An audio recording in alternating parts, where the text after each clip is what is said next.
हम जिस कंट्री में रह रहे हैं, इंडिया दैट इज भारत, ये बड़ा विचित्र मुल्क है। यहाँ पर गुलामों ने भी शासन किया और बादशाहों ने भी शासन किया है, ताकतवर ने भी शासन किया है और कमजोर लोगों ने भी शासन किया है। तो यहाँ का जो मिट्टी जो है ना, वो 50% ऑलरेडी फर्टाइल रहता है। जो भी आए मेहनत करेगा तो उसको उसका फल जरूर मिलेगा, चाहे वो कमजोर आदमी हो चाहे वो ताकतवर हो।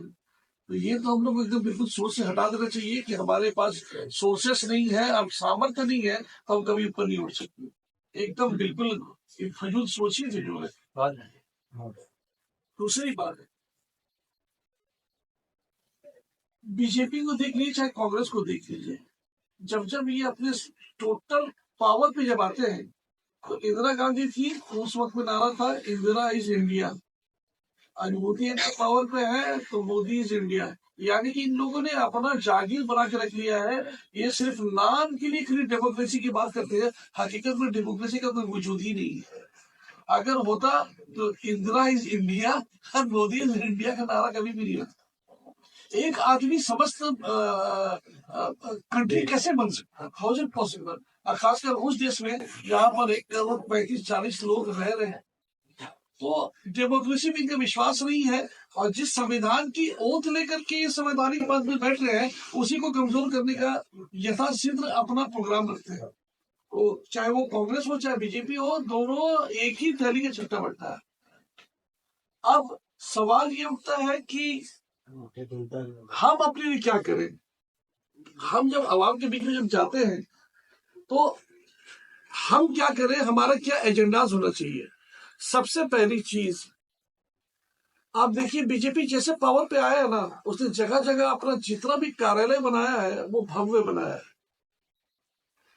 वो शुरुआत किया था चौक के झुग्गी झोपड़ी से, आज वो कोठी बना करके बैठा हुआ है। क्योंकि जब आप पावर के एपिटॉप में जब रहेंगे ना, तो आपके पास उतनी संसाधन रहती है कि अगर आप उतने अच्छे तरीके से काम नहीं करते हैं, आपका एसेट उतना लाइवली नहीं अगर है, तो फिर आप उतने रिसोर्सेस, आपका कनेक्टिविटी भी फिर नहीं रहेगा।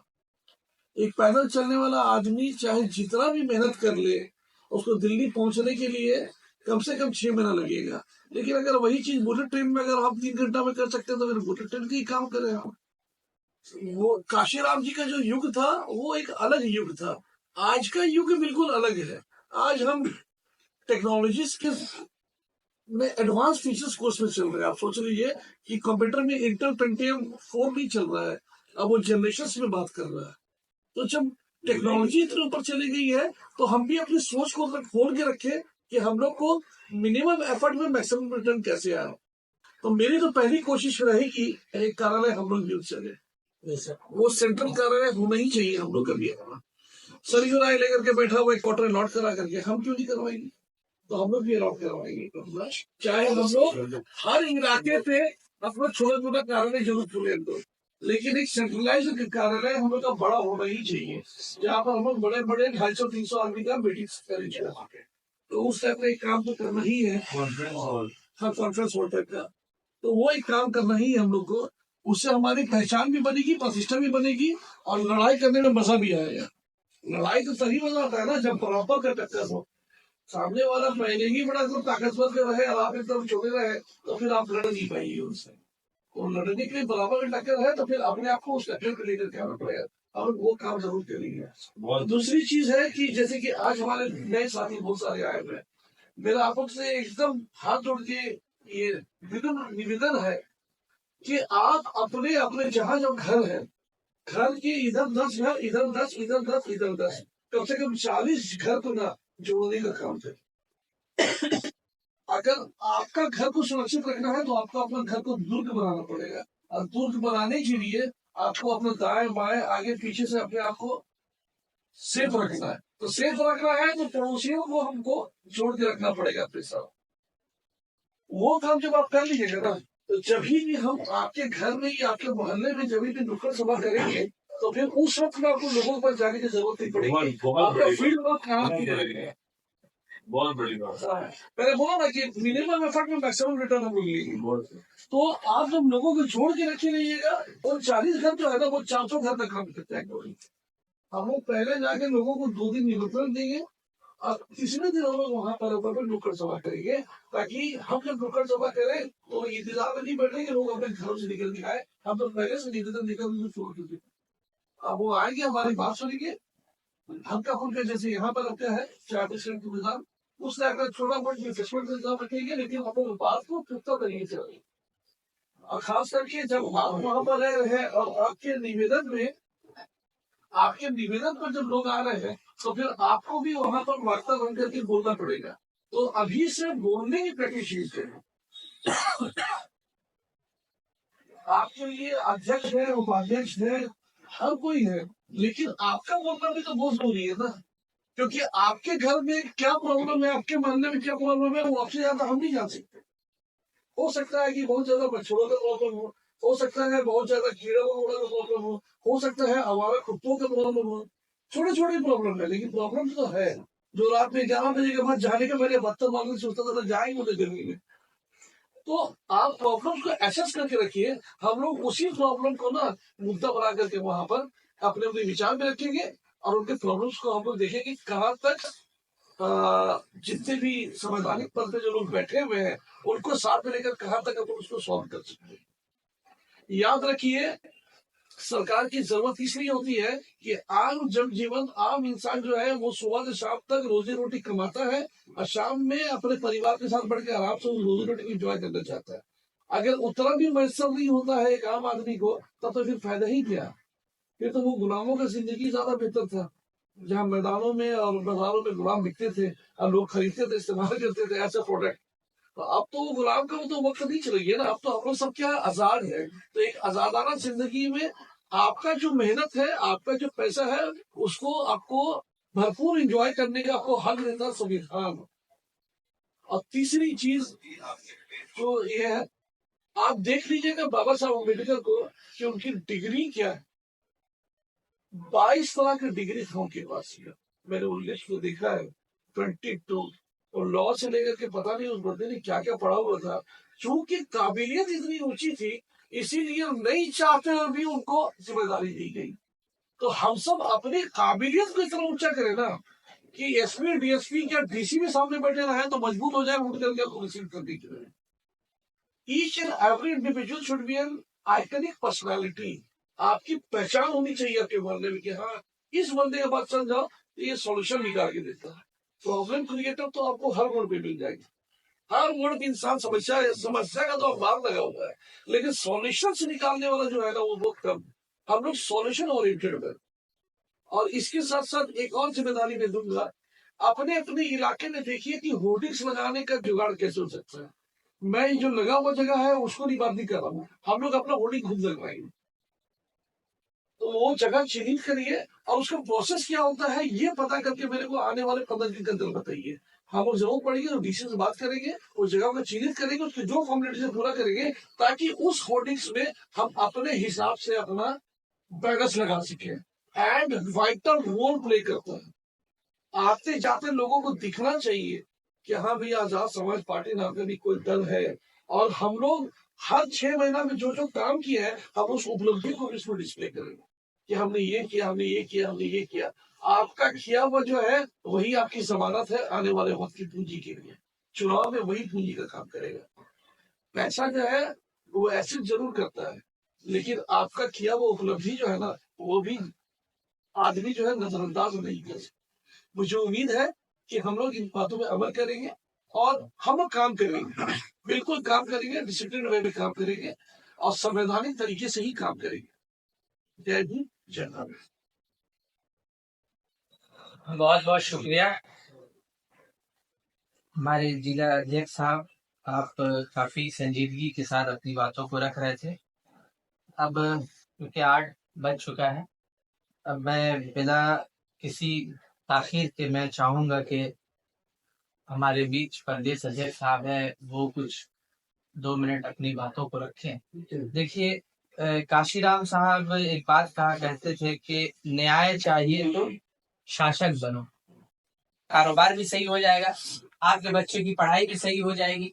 अभी आपके पास बहुत पैसा है, आपके पास सरता ही नहीं, आप लाखों रुपए लेके फिर रहे, आपका स्कूल में एडमिशन ही नहीं होगा, क्या करेंगे? आप करोड़ों रुपए लगा के कारोबार करिए, सत्ता किसी मनुवाजी के हाथ में, आपकी दुकानें मकानें महफूज नहीं है, क्या करिए। तो सबसे जो काशीराम साहब का इम्पोर्टेंट मैसेज था, हम बहुजनों के लिए, हम मुसलमानों के लिए, दलितों के लिए, आदिवासियों के लिए, जैनियों के लिए, बौद्धिस्टों के लिए, ये सब के लिए, कि सत्ता में पहुंचो, हुकूमत हासिल करो, और हुकूमत हासिल करने के बाद इंसाफ करो, जिसका जो हक है उसको दे दो। तो हम लोग की जो लड़ाई है, आज जो हम लोग जो वक्त निकाल कर आए हैं, अपना वक्त दे रहे हैं, जान माल वक्त कुर्बानी दे रहे हैं भाई, किस लिए दे रहे हैं? कि कम से कम हमारे लोग सत्ता तक पहुंच जाए। तो सत्ता में कैसे पहुंचेंगे, और सत्ता में पहुंचने के क्या तरीके हैं, क्या फायदा है, क्या जरिया है, इन सब बातों पर रोशनी डालने के लिए हमारे बीच हमारे प्रदेश अध्यक्ष साहब है। मैं बड़ी आदर और सम्मान के साथ आपकी जोरदार तालियों के साथ मैं स्वागत करना चाहूंगा। ना हम सफर से निकलेगा, ना हम नशे से निकलेगा, हमारे पाँव का कांटा आगे से निकलेगा। साथियों, आज हम लोग एक बहुत ही महत्वपूर्ण मीटिंग में बैठे हैं। हमारे बीच डाइस पे तशरीफ फरमा यहाँ के जिला अध्यक्ष खालिद परवेज साहब, प्रदेश के उपाध्यक्ष मुमताज भाई थे, शायद वो नहीं है अभी, सरायकिला खरसवा के जिला अध्यक्ष मेरे छोटे भाई एजाज भाई, एडवोकेट मनोज साहब, अनूप जी, और कुल्हान के हमारे मिशन 78 के प्रभारी दिनेश गौतम साहब, आप सबों को आने के लिए आभार, शुक्रिया। आज दो महत्वपूर्ण चीजें हैं जिसपे हम लोग बात करने यहाँ बैठे हैं। पहली चीज तो ये है काशीराम साहब की जयंती, काशीराम साहब का बर्थडे। दूसरी चीज ये है कि आज पार्टी की स्थापना दिवस है। तो जिस तरह से मुझे पता है, मैं ये मान के चलता हूँ कि जो लोग यहाँ बैठे हैं काशीराम साहब को जानते हैं। कितने लोग काशीराम साहब को जानते हैं और कितने लोग काशीराम साहब को सच में जानते हैं? सिर्फ एक आप हैं। तो क्योंकि आपको मैं इसलिए ये सवाल आपसे पूछ रहा हूँ क्योंकि जिस संगठन के साथ आप जुड़े हैं, जो हमारे बानी है, जिनकी जिंदगी पे उनके आदर्शों के चलकर हम आगे बढ़ रहे हैं, उनको अगर आप नहीं जानेंगे तो मूवमेंट को आप नहीं बढ़ा सकते। अक्सर पॉलिटिकल पार्टी मनोज भाई ये होता है कि लोग किसी पार्टी में जुड़ तो जाते हैं लेकिन उसकी विचारधारा उनको पता नहीं होती। काशीराम साहब वो शख्स थे जिसने इस देश में दो बड़े पॉलिटिकल पार्टी को चैलेंज किया, और दोनों पॉलिटिकल पार्टी इस देश की मनवादियों की पॉलिटिकल पार्टी। एक पॉलिटिकल पार्टी भाजपा और दूसरी पॉलिटिकल पार्टी कांग्रेस, जिसने इस देश में आते हुकूमत की। इन दोनों पॉलिटिकल पार्टी को चैलेंज करने वाला शख्स जिसने एक नई पार्टी बनाई और उस पार्टी वो पार्टी सेंट्रल पार्टी बन गई सिर्फ 40 से 42 सालों के अंदर, वो पार्टी थी बसपा। और काशीराम साहब ने 1978 में एक मूवमेंट को रेस किया, इसका नाम था BAMCEF, backward and minority community employ federation. इस बामसेव संगठन से निकल के पॉलिटिकल पार्टी आती है, इसको हम बसपा के नाम से जानते हैं। और उसके बाद बहन मायावती हमारी 4 बार मुख्यमंत्री बनती है। तो आप ये सोचिए, एक शख्स जो गैजेट ऑफिसर थे, एक शख्स जो साइंटिस्ट थे डीआरडीओ में, उनको ऐसे क्या सूझा कि उन्होंने सब नौकरी को त्याग कर एक नई पॉलिटिकल पार्टी और एक नए चिराग को प्रकाश रोशनी देने का काम किया? क्या कारण था? आप ये सोचिए कि इस पॉलिटिकल पार्टी के पास, जिसके पास कुछ भी नहीं था, उस पॉलिटिकल पार्टी ने इस देश में 4 बार उत्तर प्रदेश में मुख्यमंत्री बनाया। तो मेरे छोटे भाई अनूप जी से एक सवाल है कि अनूप भाई, क्या वो अगर कर सकते थे, इस देश में जो 3% लोग हैं, 4% लोग हैं, 15% लोग हैं, अगर वो कर सकते हैं तो हम क्यों नहीं कर सकते? इसी चैलेंज को एक्सेप्ट काशीराम साहब ने किया और उन्होंने पॉलिटिकल पार्टी को फ्लोट करके दिखाया और इस देश के सबसे मजबूत नेता बने। आपको ये बात पे जान के बड़ा आश्चर्य होगा कि काशीराम साहब के छोटे भाई से मेरी मुलाकात अभी नगीना के चुनाव में हुई। नगीना के चुनाव में पिछले साल में वहीं पर थे हम लोग। 15 मार्च को स्थापना दिवस के मौके हमने बड़ा भव्य आंदोलन किया था, बहुत प्रोग्राम किया था हमने। उस प्रोग्राम में काशीराम साहब के छोटे भाई वहां मौजूद थे, उनसे मेरी मुलाकात हुई, मेरे साथ 2 दिन थे भी वो मेरे रूम पे। मैंने उनसे पूछा कि साहब के बारे में कुछ बात बताइए। तो वो जो स्टेज में बात बता रहे थे उससे मुख्तलिफ अलग होकर उसने मुझे बात बताई। उन्होंने ये कहा कि मेरे घर अगर आप लोग आएंगे पंजाब में तो मेरे घर पे छत से पानी छूट गया है। पिछले 30 सालों से हमारे में इतने पैसे नहीं है कि हम छत को प्लास्टर करवा सके। ये काशीराम साहब थे। काशीराम साहब ये कहा करते मेरा सब कुछ मेरे समाज के लिए। काशीराम साहब ने वसीयत कर दी थी कि मेरा जो कुछ मेरे पास में है मेरे समाज के लिए। और काशीराम साहब ने अपने लोगों से ये भी कहा था कि मैं जब अगर तुम्हारे पास वापस न लौट के आऊं तो समझ जाए काशीराम मर चुका है। काशीराम साहब ने वसीयत में ये भी लिखा था बहन मायावती को कि मेरा उत्तराधिकारी कौन होगा तो आप होंगे। मतलब काशीराम साहब ने ये कभी नहीं सोचा कि मेरा भाई, मेरी मौसी, मेरे दादा, मेरे परदादा, मेरे ये मेरे वो मेरे दुकानी बन सकते हैं, मेरा बेटा। उन्होंने शादी भी नहीं की। तो काशीराम साहब की कुर्बानियां अनेक है। मैं आप लोगों से गुजारिश करता हूं, जो लोग हमारे पार्टी के सदस्य हैं या बनने वाले हैं, पहले काशीराम साहब को पढ़ना शुरू करिए। जिस दिन काशीराम साहब को पढ़िएगा, आपको एक त्याग का एक नया दौर आपको जिंदगी में नजर आना शुरू हो जाएगा। दूसरी चीज जो है, काशीराम साहब ने अपना गुरु किनको माना? किसी को ये बात पता है काशीराम साहब अपना गुरु किनको माना? परिहार साहब और वाजिद फरीदी, ये दो शख्स थे। वाजिद फरीदी एक ट्यूबरक्लोसिस के बड़े डॉक्टर थे लखनऊ के, और परिहार साहब एक बड़े आंदोलनकारी, बड़े वैज्ञानिक विचारधारा के अपर लेवल पे काम करने वाले शख्स थे, जो तमिलनाडु से आते थे। इन दोनों लोगों ने आदर्श मानकर और उन्हीं दिया हुआ शब्द बहुजन शब्द को उन्होंने स्टैब्लिश करने की कोशिश की, लेकिन बाद के दौर पे हमारे लोग उनको भूलते चले गए, और वाजिद फरीदी साहब और परिहार साहब हमारे बैनर से और हमारी विचारधारा से हटते चले गए। मैं आप लोगों से भी गुजारिश करूंगा कि वाजिद फरीदी साहब को और परिहार स्वामी साहब को पढ़ना शुरू करिए। विचारधारा पे आने के लिए आपको पढ़ना जरूरी है। अगर आप पढ़ेंगे नहीं तो विचारधारा समझ में आपको नहीं आएगी। मैं काशीराम साहब के बारे में कोई और बताता चलूं। काशीराम साहब ने जब बामसेब बनाया तो उनके पास कैडर्स नहीं थे। मनोज भाई आप बता रहे थे अभी, काशीराम साहब ने दिल्ली आमंत्रण दिया लोगों को, 200 लोगों में एक शख्स यहाँ आए। तो काशीराम साहब ने ये जो बात थी 1986 की बात है, जब बसपा बन चुकी। तो आप सोचिए काशीराम साहब ने कैसे संघर्ष किया होगा। एक शख्स जो एसी में बैठता था, एक शख्स बॉडीगार्ड के साथ घूमा करता था, साइंटिस्ट था, उसके बाद छोड़कर ऐसी जिंदगी गुजारी जहां उनको मार खाना पड़ा, उनको उत्पीड़न का सामना करना पड़ा। उनको आपने देखा कई वीडियोस उनके हैं जो उनको मीडिया उनको परेशान कर रही है। लोग पुलिस वहां पर रैप की पुलिस उनको लेके जा रही है, घसीट के लेके जा रही है।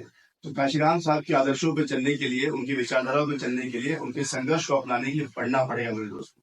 मैं ये समझ के चल रहा हूँ कि जहां जहां मूवमेंट कमजोर है वहां पर लोग काशीराम साहब के मूवमेंट को नहीं जानते। झारखंड की आबादी, मैं आपको झारखंड की आबादी के बारे में बताऊं। झारखंड की आबादी 3.5 करोड़। इन 3.5 करोड़ की आबादी में मैं 2 कम्युनिटी के बारे में बात करूं जिस कम्युनिटी ने बसपा बनाया, जिस कम्युनिटी ने बसपा को वोट देकर आगे बढ़ाया, उन मेजर कम्युनिटी 2 है, इनको हम रविदास कहते हैं, जिनको हम कहते हैं मुसलमान। इन 2 कम्युनिटी ने मिलकर बसपा को खड़ा किया। और एक जाटव जो उत्तर प्रदेश में पाए जाते हैं। ये 3 लोग है, 3 ग्रुप इसने बसपा खड़ा के बाद में शक्ति हमें मिल गई तो सारे लोग उसमें शेड्यूल कास्ट के लोग के सिवा और भी दिगर लोग थे, जो जाट थे, गुज्जर थे, सैनी थे, ओबीसी थे, ट्राइबल्स थे, और उसमें राजपूत ब्राह्मण का हमारे पार्टी में आना शुरू हो गई। लेकिन शुरुआती तौर पर जो हमारे कोर वोटर्स थे वो ये 3 वोटर्स थे। आपको पता है कि झारखंड में भी हमारे पास 58 लाख शेड्यूल कास्ट वोटर्स हैं और मुसलमान 78 लाख है। इसकी जरूरत है आपको। उसके बावजूद अगर मूवमेंट हमारा नहीं यहाँ पर प्रवेश कर पा रहा है तो ये हमारी नाअहली है, ये हमारी मक्कारी है, ये हमारी आलस बना है कि हम उसको आगे नहीं बढ़ा पा रहे। झारखंड में आजाद समाज पार्टी को आए तकरीबन 1.5 साल हो गया। इन 1.5 सालों में हमने एक बड़ा अचीवमेंट हासिल किया कि हमने चुनाव लड़ा यहाँ से, और चुनाव में हम लोगों को तकरीबन 80,000 वोट आए। मैं आपको बताता हूँ कि जो पार्टी हमारी बनी, काशीराम साहब की विचारधारा के बाद पार्टी जो हमारी बनती 2020 में 15 मार्च को, पार्टी बनने के बाद पहला चुनाव हमने लड़ा बिहार में, दूसरा राजस्थान में, मध्य प्रदेश में, उत्तर प्रदेश में, झारखंड में, हरियाणा में और दिल्ली में। आपको जानकर खुशी होगी कई जगहों पर हम 50,000 वोट क्रॉस कर पाए, कई जगहों 25,000 वोट, कई जगहों 30,000 वोट। और सबसे बेहतर रिजल्ट जो हम लोग को मिला राजस्थान में मिला। हम चुनाव में नहीं जीत पाए लेकिन हमने 98,000 वोट, 78,000 वोट, 76,000 वोट हमने हासिल किया। तो इस बात की जमानत है कि आजाद समाज पार्टी को लोग अपनी मोहब्बतों से नवाज रहे। अगर हम कहीं कमजोर हैं तो हमारे नेताओं के गलतियों से, हमारे कार्यकर्ताओं की गलतियों से हम कमजोर हैं, ये आपको समझना पड़ेगा। और जो हमारे दूसरे आदर्श जो है एडवोकेट चंद्रशेखर आजाद साहब, उनकी कुर्बानियों के बारे में आपको बताऊं तो चंद्रशेखर आजाद साहब 2015 में एक छोटा सा संगठन तैयार किया, इसका नाम भीम आर्मी दिया, 3 लोगों ने मिलकर। जैसे काशीराम साहब, दीना भाना, खापड़े साहब और काशीराम साहब ने मिलकर बांसे बनाया, इसी तरह 3 लोगों ने मिलकर भीम आर्मी बनाई। विजय रतन सिंह साहब ने, चंद्रशेखर आजाद साहब ने और कमल सिंह बालिया साहब ने, ये 3 लोगों ने मिलकर भीम आर्मी बनाई थी। और भीम आर्मी आज इतना बड़ा ब्रांड बन चुका है और एक पार्टी फ्लोट की। पार्टी क्यों बनानी पड़ी हम लोग? अक्सर लोग सवाल करते हैं कि भाई बसपा तो थी हमारे बीच में, जब बसपा हमारे बीच में थी पार्टी क्यों बनाया हमने? क्यों हमने एक नया पॉलिटिकल पार्टी फ्रंट रेडी कर दिया? क्यों हमने एक नया कॉम्पिटिशन रेडी कर दिया? तो जैसे अनूप भाई ने कहा कि बसपा ने संघर्ष करना खत्म कर दिया है। अगर आपको ये बात को जानकर खुशी होगी कि चंद्रशेखर आजाद साहब अब तो सांसद बन गए, सांसद बनने के बाद भी जो सबसे लोकप्रिय नेता इस देश के हैं, जैसे आपने एक शब्द का इस्तेमाल किया, मेरे शाहिद ने आपको होगा बाद में आपको कहा कि आप दलित शब्द का इस्तेमाल करना बंद कर दीजिए। पहले तो दलित शब्द ही अपने आप में जो है गैर संवैधानिक शब्द है, शेड्यूल कास्ट उसका नाम होना चाहिए। दूसरा, जैसे हमारे नेता बनते हैं वो मुसलमान समाज से हो, दलित समाज से हो, शेड्यूल कास्ट से हो, ट्राइबल से हो, ओबीसी से हो, तो वो ओबीसी के नेता बन के रह जाते हैं, शेड्यूल कास्ट नेता बन के रह जाते हैं, मुसलमान नेता बन के रह जाते हैं। लेकिन अगर कोई ब्राह्मण समाज का, दलित और आदिवासी समाज का या फिर किसी और समाज का, ओबीसी समाज का, राजपूत समाज का बनता है, तो वो स्पेसिफिक उनके समाज का नहीं बल्कि सबके समाज का नेता बन जाता है। तो हमें ये समझना पड़ेगा कि हमारे नेता जो है वो सारे समाज के नेता है। कोशिश यही की जा रही है, जितने मीडिया चैनल आपने सुना होगा कि आप आदिवासियों के नेता है, आप दलितों के नेता है, आप ओबीसी के नेता है, लेकिन हमें कोशिश करना है कि हम बहुजन आंदोलन चला रहे हैं। हम किसी एक जाति और समाज के समूह की राजनीति नहीं कर रहे हैं, बल्कि हम समझ बहुजन समाज जो समाज हाशिए पे है, जो समाज है दर्द में तकलीफ में, उनको उनसे निकालने की राजनीति हम कर रहे हैं। जो समाज हाशिए पे है उसको निकालने की कोशिश हम कर रहे हैं। तो आपको समझना पड़ेगा 2020 में जब हम लोगों ने ये पार्टी फ्रॉड करने की कोशिश की, पार्टी फ्रॉड करने का फैसला किया, तो हमने ये सोचा था कि हमारी पार्टी आने वाले 10 साल में हम एक सांसद विधायक बना पाएंगे। पार्टी एजेंडा होता है, एक लाइफ स्पैन होता है कि 2 साल में कर पाएंगे। लेकिन आप सोचिए हमारे संघर्षों का नतीजा है, तंजीर आजाद साहब की करिश्मा का नतीजा है कि हम 4 साल के अंदर एक सांसद बना पाए। और नगीना में हम लोगों ने 1,52,000 वोट से भाजपा को हराया। मैं नगीना में खुद था, मैं कश्मीर गवाह वहां पर हूँ। नगीना में जब हम लोग वहां घूमते थे शुरू में, तो लोग कहते तुमने बसपा को वोट तुम काटने आ गए, तुम इंडियन अलायंस को हारने आ गए, तुम भाजपा मदद करने आ गए।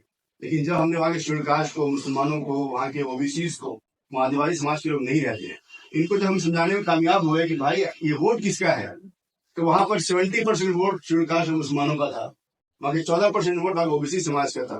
तो हमने ये कहा कि किसको जिता रहे हो, इंडिया अलायंस किसका हिस्सा है, क्या इंडिया अलायंस है अभी? हमने लोगों को यही बताया कि अलायंस कब तक रहेगा। 3 जून को रिजल्ट होगा, 4 को खत्म हो जाएगा। क्या दिल्ली के चुनाव इंडिया अलायंस था? बिहार में है, झारखंड में कहाँ था इंडिया अलायंस?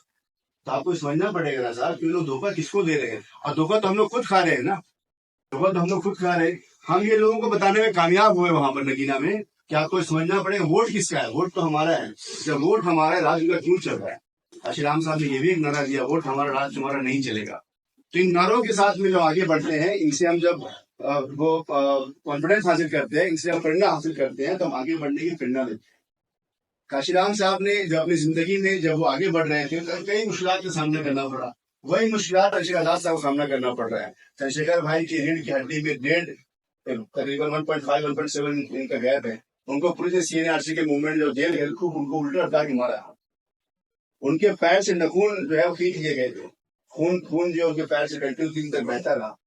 3 दिन तक बेहोश रहे वो, 3 दिन तक बेहोश रहे। काशीराम साहब की तरह चंद्रशेखर आजाद साहब को भी इस देश के मनुवादियों ने बहुत सताया, बहुत परेशान किया, लेकिन चंद्रशेखर आजाद साहब जो अपने इस अडिगपन से नहीं हटे। ये जो जोश है, उमंग और जो हमारे अंदर है ना, चंद्रशेखर आजाद की कुर्बानियों को देखकर होता है। आप चंद्रशेखर आजाद साहब ऑलमोस्ट लोग यहाँ मिल चुके होंगे, आप लोगों को भी एहसास हुआ होगा। एक शख्स और भी सांसद बने, 544 सांसद में एक शख्स जो है पूरे देश घूम रहे हैं। क्या पड़ा है उनको भाई? सांसद बन गए, ऐशराम की जिंदगी उनकी होती, सुख सुविधाएं मिल चुकी उनको, कार बंगला बॉडीगार्ड मिल चुका, वाइस लेडी की उनकी सुरक्षा मिल चुकी है। जरूरत क्या है इतना भूलने का? जरूरत इस बात की है कि उनके अंदर एक पीड़ा है कि हमारा समाज गुलाम है। जरूरत इस बात की है 85% लोग इस देश के जो शासक बन सकते हैं वो गुलाम क्यों है। यही पीड़ा को लेकर काशीराम साहब ने मूवमेंट रेस किया था। इसी पीड़ा को लेकर आदरणीय चंद्रशेखर आजाद साहब आज मूवमेंट को आगे बढ़ा रहे हैं। मैं आप लोगों से निवेदन करता हूँ कि इस मूवमेंट को समझने की कोशिश करिए। हमारी पार्टी की शोहरत हासिल करने की पार्टी नहीं है, हमारी पार्टी में संघर्ष बहुत है। हो सकता है कि हम लोग अपनी जिंदगी में कुछ हासिल ना करें, लेकिन नस्लों को हम जरूर लेके जाएं। काशीराम साहब को 2006 में डेथ हो गया। काशीराम साहब बहुत धनी इंसान थे अपने व्यक्तित्व के हिसाब से, he was a divine personality एपिकन से। और वो शख्स ने अपने जिंदगी में हुकूमत को देख लिया, अपने जिंदगी में शासन को देख लिया। इसी तरह से हम लोग भी देख पाएंगे। लेकिन ये अगर हमें हमारे अंदर ये जज्बा अगर हो कि हम जो काम कर रहे हैं वो काम हमारे लिए नहीं है, बल्कि ये काम जो हम कर रहे हैं आने वाले पीढ़ी के लिए, और इस हौसले से हम काम करेंगे तो यकीनी तौर पर हम जीत पाएंगे और स्टैब्लिश कर पाएंगे इस मूवमेंट को। काशीराम साहब कहा करते थे कि सीटें आए ना आए, चुनाव जीतो ना जीतो, लेकिन इस विचारधारा की लड़ाई जो है ये मूवमेंट चलते रहना चाहिए। तो क्या इस मूवमेंट के तैयार हैं हम चलाने के लिए? हमें अपने आप से पूछना पड़ेगा, हमें समझना पड़ेगा इस देश के मुसलमान, दलित, आदिवासी, पिछड़े कौन इस देश के, कौन है ये लोग। और इस देश के दलितों को, आदिवासियों को, मुसलमानों को, पिछड़ों को समझना पड़ेगा कि हम इस देश के मूल निवासी हैं, हम इस देश के रहने वाले हैं। लेकिन इतने लोग यहाँ बैठे हैं, सब कान नाक सब मिल रहे हैं ना, तो हम सब इस देश में डीएनए के भाई हैं। हमारा डीएनए एक जैसे का डीएनए। 2003 में विचारधारा बात करूँ आपसे आगे बढ़कर, 2003 में माइकल बैक्सटर एक साइंटिस्ट अमेरिका का, उन्होंने एक रिसर्च किया। उन्होंने जब यहाँ पर देखा कि इतनी जातियां, 5680 जाति, उसके अंदर 3.5 लाख उपजाति, पूरे दुनिया में इतनी जातियां कहीं पर भी नहीं है। अलग अलग जात, अलग अलग धर्म, अलग अलग धर्म हर जगह पर है, लेकिन हर धर्म में अलग अलग जात है, हर अलग अलग समूह है। ये क्या कारण है इसका? तो माइकल बेनस्टेड ने 2003 की रिसर्च आप गूगल में मिल जाएगा, उन्होंने रिसर्च किया, उन्होंने अलग अलग जातियों के खून के डीएनए को निकाला, उसमें ब्राह्मण थे, राजपूत थे, वैश्य थे, शूद्र थे, सब का निकाला। जब सब निकाला तो उनको ये पता चला कि इस देश के जो शूद्र हैं, इस देश के जो आदिवासी हैं, इस देश के जो मुसलमान हैं, इस देश के जो पिछड़े हैं, ये एक समूह के लोग हैं। इनका समूह, इनकी जात, इनकी बिरादरी, इनका खून एक जैसा है। इसके उल्टा इस देश के 15% लोग जो हैं, उनकी जात, उनका डीएनए, उनका रख रखाव, उनकी विचारधारा एक तरह की। इस विचारधारा को आगे बढ़ाते हुए काशीराम साहब ने 85 का नारा दिया कि 85% लोग इस देश के मूल निवासी हैं। ये स्टेबिलिटी आपको पैदा करनी पड़ेगी। आपके घर पे लाइट अगर ना भी हो, आपके घर पे अगर बिजली प्रॉपर ना भी आती हो, सड़क अच्छे भी ना हो, नाली सामने से बह भी जाती हो, तो आप सर्वाइवल तो है आपका ना, जी तो सकते हैं। लेकिन आपके बच्चे पढ़े नहीं अगर, तो आपको प्रॉपर खाना नहीं मिले, नरिशमेंट नहीं मिले, तो कोशिश हमारे बच्चे हो जाए तो मान सम्मान ना मिले, हम जहाँ चाहे वहां में मार खाना पड़े। आपको मैं एक घटना बताता हूँ, में वहाँ के एक डोम चांद, एक जगह का नाम है डोम चांद, एक गांव है छोटा सा, उस जगह पर कुछ दिन पहले रविदास जयंती थी, लास्ट 12 तारीख को। तो रविदास साहब की मूर्ति स्थापित करने के लिए, वहां पर गुरु घर है, वहां स्थापित करने के लिए कुछ लोग जमा हुए। उन्होंने कहा कि हम यहाँ पर स्थापित कर लेंगे मूर्ति को। वो मूर्ति स्थापित ना हो, वहां पर दंगे कराए गए। मैं कुछ गवाह था, 12,000 लोग जमा हो गए और उन्होंने 350 से 400 500 रविदास समाज के लोगों को खूब मारा, खूब प्रताड़ित किया, गंदी गंदी गालियां दी। और वो समाज के लोग भी हमारे समाज के ही लोग थे, ओबीसी समाज के लोग थे, और हमारे समाज के लोग भी कम थे। रविदास समाज के लोग 350-400 संख्या में थे। वो लोग डर के वहां से गांव छोड़ के भागना पड़ा उनको। हमारी टीम जब वहां पर गई, बीमारी की टीम वहां पर गई, हमने जाके प्रेशर बनाया डीसी के ऊपर में, सीओ के ऊपर में, बीडीओ के ऊपर में, और वहां के अधिकारी एसपी के ऊपर में, एसपी थे वहां पर। तो उसके बाद हमारे लोग गिरफ्तारी होना बंद हुआ। तो आप सोचिए, इस देश में, इस प्रदेश में क्या दलित समाज कोई बाहर से आया समाज है? हम तो ये के रहने वाले लोग हैं ना। फिर हमें आप कह रहे हैं कि हम हिंदू भी हैं। मेरी बात तो कंट्रोवर्शियल लगेगी आपको। जब हिंदू हम हैं तो फिर हमें रविदास मंदिर स्थापित करने क्यों नहीं दिया गया वहां पर? ये मैंने सवाल किया वहां के डीसी से कि सब हम जब हिंदू हैं तो रविदास समाज के लोगों को वहां पर रविदास समाज के, रविदास जी की मूर्ति को स्थापित करने क्यों नहीं दिया है? इस विचारधारा को समझना पड़ेगा आपको, और ये कौन लोग आग लगा रहे उनको भी समझना पड़ेगा। तो सबसे पहले आपको आजाद समाज पार्टी को समझने के लिए विचारधारा समझना पड़ेगा, क्योंकि कॉमन पार्टी नहीं है जेएमएम और कांग्रेस की, भाजपा की तरह कि उसको हंगामा बर्पा करना है, सत्ता में बैठ जाना है और सत्ता में बैठ के मलाई खाना है। बल्कि हम ये चाहते हैं कि हमें कोई सत्ता में ना पहुंचे।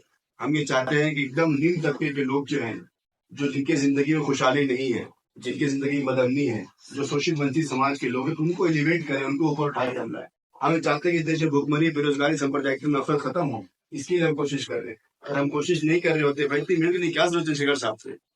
उत्तर प्रदेश की पार्टी हमारी होती, उत्तर प्रदेश में मेहनत कर रहे थे, हमारे सांसद बन चुके थे, हमारे एक मेयर बन गए उत्तराखंड में। अभी हमारे पास जिला पंचायत सदस्य 150 के ऊपर है, तो वो तो सफिशियंट है उत्तर प्रदेश। हम आने वाले वक्त में गठबंधन का चुनाव जीत जाते हैं वहां पर। लेकिन पूरे देश में हम क्यों घूम रहे हैं?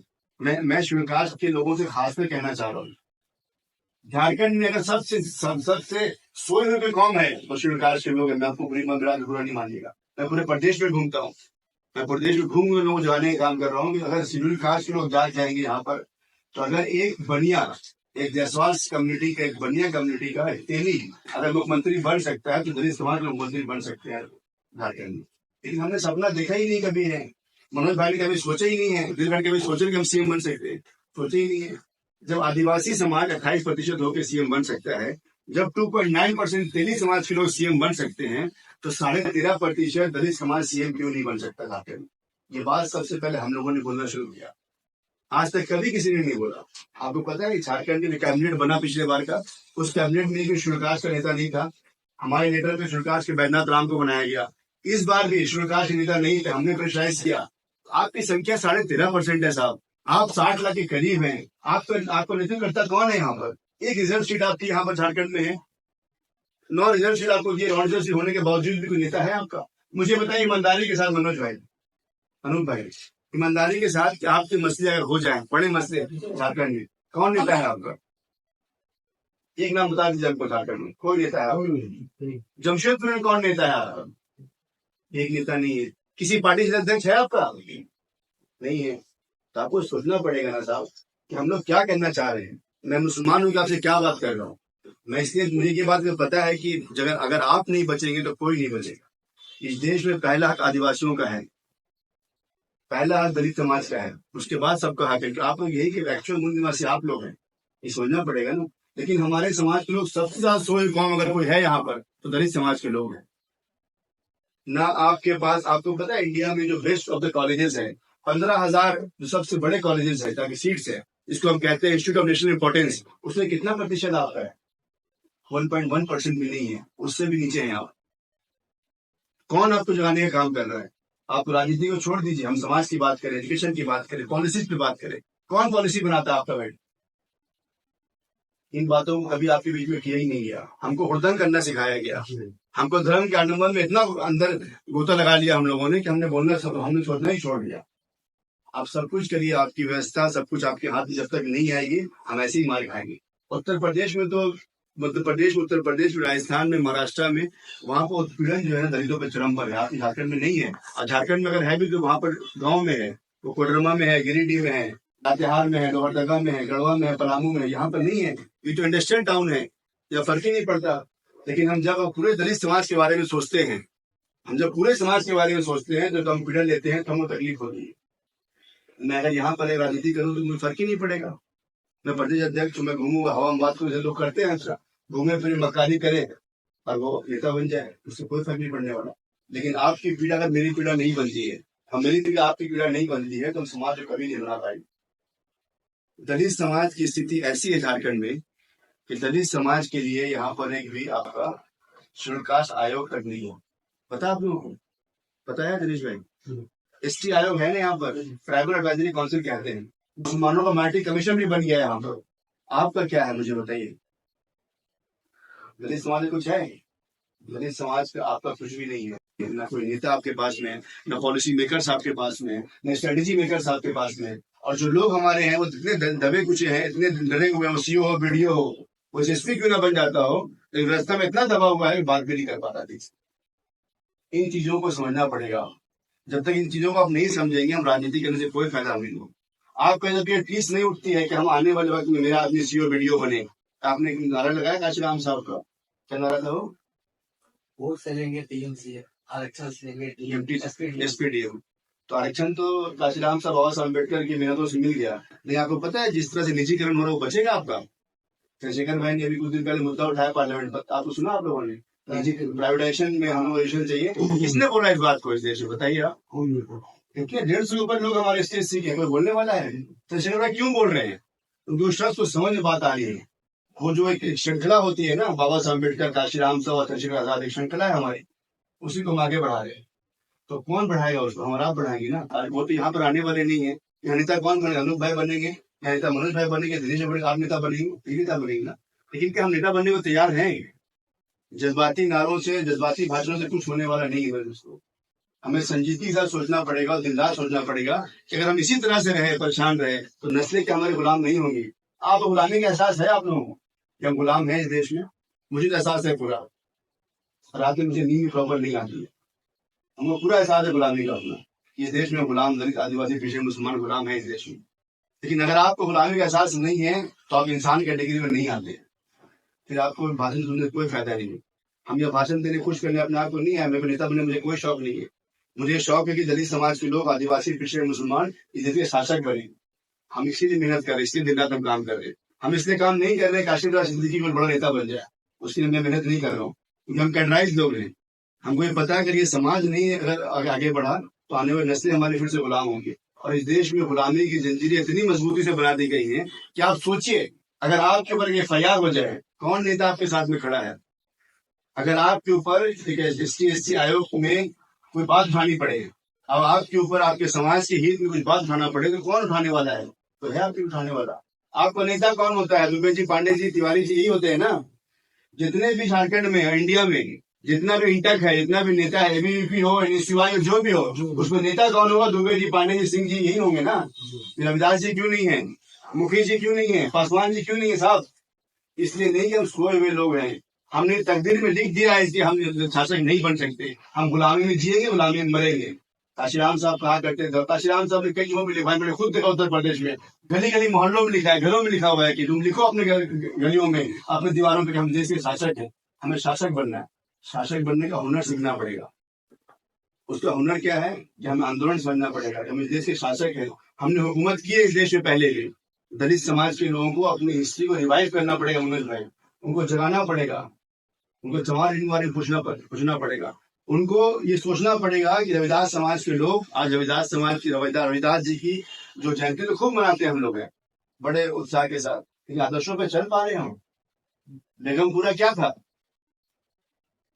बेगमपुर राज की परिकल्पना की उन्होंने, एक आदर्श दिया कि बेगमपुरा हमें चाहिए। क्या बेगमपुरा राज जब आएगा तो रविदास समाज के लिए होगा? वो सबके लिए होगा ना साहब। उसके लिए क्या मेहनत करें? मैं अगर सवाल करूं आप लोगों से, तो मुसलमान जो सवाल हम कर चुके हैं, कहीं ना कहीं हम जगा चुके हैं मुसलमानों।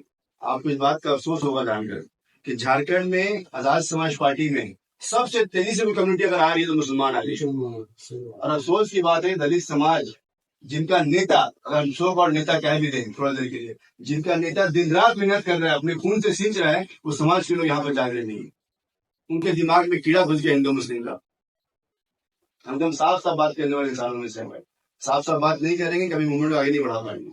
आपको समझना पड़ेगा कि हम यहाँ 58 लाख हैं, दलित समाज 58 लाख है। हम झारखंड में 30 सीटें ऐसी हैं जहाँ पर दलित मुसलमान, सिर्फ दलित मुसलमान मिलकर हम जीत सकते हैं। 30 सीटें, मतलब 30 सीट में आप मुख्यमंत्री नहीं बन पाएंगे, आप होम मिनिस्टर नहीं बनेंगे, आप वित्त मंत्री आपका होगा, सब तो आपका बन सकता है। लेकिन हम कोशिश तो करें, सोचे तो बैठे हैं। और मैं आपसे दिन भर मेहनत करने के नहीं बोल रहा हूँ, मैं तो आपसे इतना सिर्फ बोल रहा हूँ कि आप 1 घंटा दिन भर निकालिए। 1 घंटा किसके लिए बड़ी बात है? हम लोग 24 घंटा दे रहे हैं, 1 घंटा दे दीजिए। सिर्फ 1 घंटा आप देंगे तो आने वाले 5 साल में आपको, आप इस देश में शासक बन सकते हैं। मैं पूरे देश की बात तो लोग कह रहे हैं अलग जगहों पर, मैं झारखंड की आपसे बात कर रहा हूँ। आप उत्तर प्रदेश का चुनाव 2027 में जो होगा ना उसको देखिएगा। अभी बाईपुर उत्तर प्रदेश का हुआ ना उपचुनाव हुआ, उपचुनाव में हमारी पार्टी सेकंड थर्ड में रही हर जगह पर। हमने सिर्फ 7 सीटों पर 90,000 ज्यादा वोट पा ली, सिर्फ 7 सीटों उत्तर प्रदेश में। हमने नाक में दम कर दिया दूसरे पॉलिटिकल पार्टी का, वो डरे हुए हैं। आपको पता है जब संभल का मुद्दा आपने छेड़ा ना, अभी संभल का मुद्दा क्यों बनाया? तो जवाब दे सकता है मुझे यहाँ पर बैठ के? संभल का मुद्दा क्यों बन गया? सडनली संभल का मुद्दा बन गया। वहां तो ज्ञान वापी का मुद्दा चल रहा था राम मंदिर के बाद। भाई संभल का मुद्दा क्यों आया? किसी के पास वो इंट्यूशन है, इंसाइट है किसी के पास, सोचता है इस बारे में? संभल का मुद्दा नुकता इसलिए बनाया गया क्योंकि जो बहुजन मूवमेंट है ना, चंद्रशेखर भाई के जीतने के बाद इतना लाइव हो चुका है, इतना गर्म हो चुका है मोहल्ला, कि वहाँ के दलित समाज, मुसलमान 170 सीटें ऐसी हैं पश्चिम उत्तर प्रदेश में जहाँ दलित और मुसलमान 72%। हमें कोई नहीं चाहिए भाई, इसी की जरूरत नहीं हमें। हम खुद से जीत सकते हैं चुनाव को। 51% वोट चाहिए जीतने के लिए चुनाव। वी आर 72%, हम जीत सकते हैं चुनाव। इसी चीज को खत्म करने के लिए, भाईचारा जो बना है ना, इसी को खत्म करने के लिए वहां पर मुद्दा खड़ा किया गया। लेकिन मुद्दा काम नहीं करेगा वहां पर, याद रखिएगा। वहां के दलित समाज इतना जागरूक है ना, पब्लिकता को पहचानता है। उन्होंने, आपको पता है उत्तर प्रदेश पश्चिम ने मायावती को बनाया, बहन जी को उत्तर पश्चिम ने बनाया। काशीराम साहब पूरा फोकस वही किया करते थे। उत्तर प्रदेश ईस्ट का और बुंदेलखंड का मामला नहीं है वो, ना वहाँ पूर्वांचल का मामला। पूरा मामला जो बना है ना हमारा, वहीं से बना है 171 सीट से। तो हम वहाँ जीतने कैपेबल हैं। 2027 का चुनाव जो होगा आप देखेंगे कि हम 150 सीटों में हम लोग कर यूपी वेस्ट में, मुझे जिम्मेदारी दी गई वहां की। जो 150 सीटों में मेरा अपना मानना है कि हम 50 सीटें आसानी से निकाल सकते हैं। 50 सीटें बहुत होती हैं, 50 सीट 3 लाख के बाद सांसद पहुंच जाएंगे, 50 सीट में कम से कम 15 टॉप के एमएलसी पहुंच जाएंगे। बहुत बड़ी अचीवमेंट हमारा। लेकिन हम ये चाहते हैं कि उत्तर प्रदेश को हम जीतेंगे ही। आप कंट्रीब्यूट कैसे करें जहां हम रहते हैं वहां के। मैं तो नहीं बोला उत्तर प्रदेश चलिए मेरी तरफ, हम तो जाने को तैयार, दोस्तों देने को तैयार है। आपको यहाँ सोचना पड़ेगा। रविदास समाज झारखंड में 28 लाख, आपको पॉपुलेशन शायद नहीं पता हो, मेरे पास कैलकुलेशन है 28 लाख है हम लोग। मैं सिर्फ रविदास समाज की बात करूंगा, 28 लाख के समाज आपके साथ खड़ा होना चाहिए। उसमें 2-4% लोग आ चुके हैं हमारे साथ।